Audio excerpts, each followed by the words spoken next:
샬롬 할렐루야. 히브리어 단어 묵상 16번째 임하신 말씀입니다.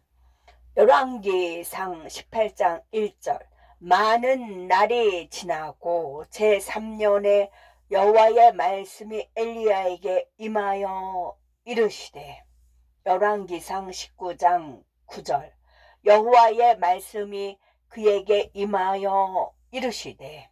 열왕기상 19장 12절 불 후에 세미한 소리가 있는지라. 하나님의 마음을 향한 여정을 계속함에 따라 나는 하나님께서 사람과 말씀하시는 성경 말씀에 더욱 민감해지고 있다. 열왕기상 18장 1절에 하나님께서 엘리야에게 말씀하실 때 여호와의 말씀이 엘리야에게 임하시니라는 구절이 나온다.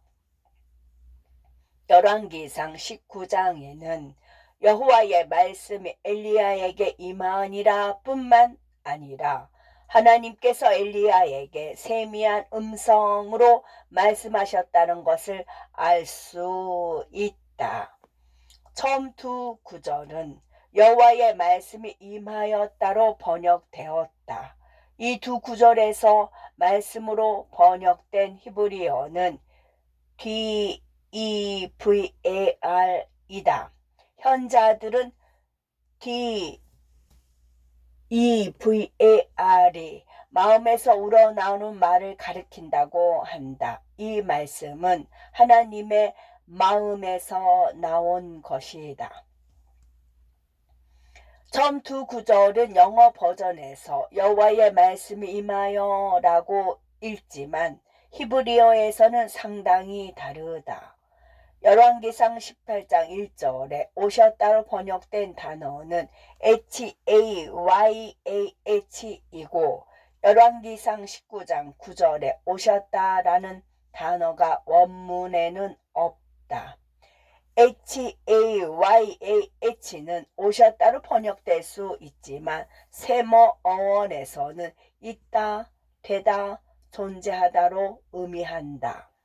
이 단어가 중요한 이유는 하나님께서 엘리야에게 아합 왕 앞에 나타나야 한다고 말씀하셨기 때문에 이 일은 결코 쉽지 않은 일이었다. 아합은 엘리야의 머리에 현상금을 걸었다. 왕의 신하인 오바댜조차도 엘리야가 오고 있다는 사실을 왕에게 보고하는 것만으로도 생명의 위협을 느꼈다. 하지만 엘리야는 방탄조끼도 입지 않고 곧바로 왕궁으로 갔다. 엘리야는 확실한 죽음을 향해 나아갔다. 우리가 일상적으로 내리는 대부분의 결정에서 내면의 느낌을 통해 하나님의 인도를 구하는 것이 잘 통하는 경향이 있다. 우리는 하나님께서 내게 이 모임에 참석하라, 이 회의에 참석하지 말라, 이 차를 사라, 이 차를 사지 말라, 이 여행을 가라, 이 여행을 가지 말라 등등등 말씀하시는 것 같습니다 라고 말한다. 이러한 결정이 잘못되었을 때 심각한 결과를 초래할 가능성은 거의 없다. 그러나 당신이 차를 몰고 지나가자 총격을 당했을 때, 그러나 당신이 차를 몰고 지나가다 총격을 당했을 때 주님이 당신에게 총알 앞으로 걸어가라고 말씀하셨다고 가정해보자. 순종하기 위해서는 하나님께서 당신에게 이렇게 하라고 말씀하신다는 내적 느낌 이상의 것이 필요할 것이다. 마찬가지로 당신의 이웃 중에 온 가족이 에볼라 바이러스에 걸렸는데 하나님께서 그 집에 가서 아픈 자들을 위해 기도하라고 말씀하셨다면 당신은 가야 한다는 내적 느낌 이상의 것을 원할 것이다. 그러기 때문에 나는 HAYAH에 대해 오셨다가 아닌 다른 단어를 사용해야 한다고 생각한다.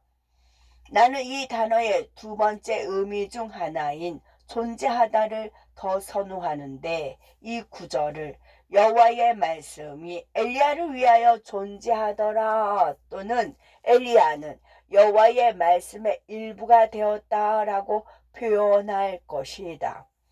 여호와의 말씀은 엘리야의 일부가 되어서 엘리야는 그에 반응하는 것 외에는 아무것도 할 수 없었다. 다시 한번 주의하자면 열왕기상 19장 9절에 여호와의 말씀이 임하여 라는 동일한 표현이 있지만 히브리어 원문에는 H라는 단어가 없다. 문자 그대로의 번역은 그에게 주신 여호와의 말씀 또는 그를 위한 여호와의 말씀이다. 나는 엘리야가 하나님의 말씀을 듣는 이러한 다양한 상황에서 어떤 경험을 했는지 정말 모르겠다. 그러나 하나님께서 각각의 경우에 다르게 말씀하신 것은 분명하다. 첫 번째 경우 그 말씀은 매우 분명했다. 더구나 너무도 분명해서 엘리야는 그 말씀의 일부가 되었다. 생사가 걸린 상황이었기 때문에 명확해야 했다. 두 번째 경우에 그 말씀은 엘리야에게만 또는 엘리야를 위한 것이었다. 이 경우에 하나님께서 엘리야에게 개인적인 교훈을 주셨다. 그러므로 그 말씀은 이전에 그에게 임했던 말씀의 힘을 지니지 않았다. 또한 우리는 열왕기상 19장에서 하나님께서 엘리야에게 고요하고 세미한 음성으로 말씀하셨고 그 직후에 음성으로 그에게 말씀하셨다는 것을 발견한다. 하나님께서는 상황에 따라 다르게 적용하시는 의사소통 수준이 있는 것 같다. 각각의 경우에 엘리야는 자신이 하나님의 말씀을 듣고 있는지 의심할 필요가 없었으며 어떤 상황에서도 하나님의 음성을 알아듣는 것 같다. 야고보서 5장 17절에서 엘리야가 우리와 똑같은 인간임을 알 수 있다. 그는 비가 오지 않기를 기도했고 비가 오지 않았다. 우리도 똑같이 할 수 없을까? 하나님께서 엘리야에게 분명한 음성을 들려주셨다면 왜 우리에게도 똑같이 분명한 음성을 들려주지 않으실까? 물론 하나님은 그렇게 하시겠지만 어쩌면 그때의 필요성과 정비례하여 올 것이다. 때때로 그분의 말씀은 HAYAH가 되어 우리의 일부가 되어야 하므로 결과가 균형을 이루는 데에 완벽하게 분명해진다. 다른 때에는 그분이 우리와 친밀한 것을 나누고자 하실 때 고요하고 세미한 음성으로 말씀하실 수도 있다. 예를 들어 남편과 아내가 차를 타고 가는데 다른 차가 그들을 향해 차선을 가로질러 미끄러져 오는 것을 아내가 보고 운전대를 잡고 있는 남편에게 조심해 라고 소리친다고 가정해 보자. 남편은 제때 반응하고 충돌을 피한다. 그날 밤늦은 시간에 침실에서 아내가 남편에게 장난스럽게 미소를 지으며 굿나잇 키스 전에 조심해 라고 말할 수 있다. 첫 번째 조심해는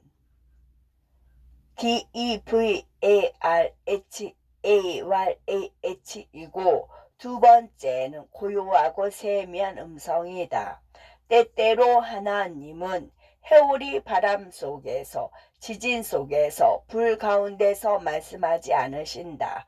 때로는 우리에게 부드럽고 온화하며 사랑스럽게 말씀하기 원하시며 우리는 이에 적절하게 반응할 준비가 되어 있어야 한다. 끝.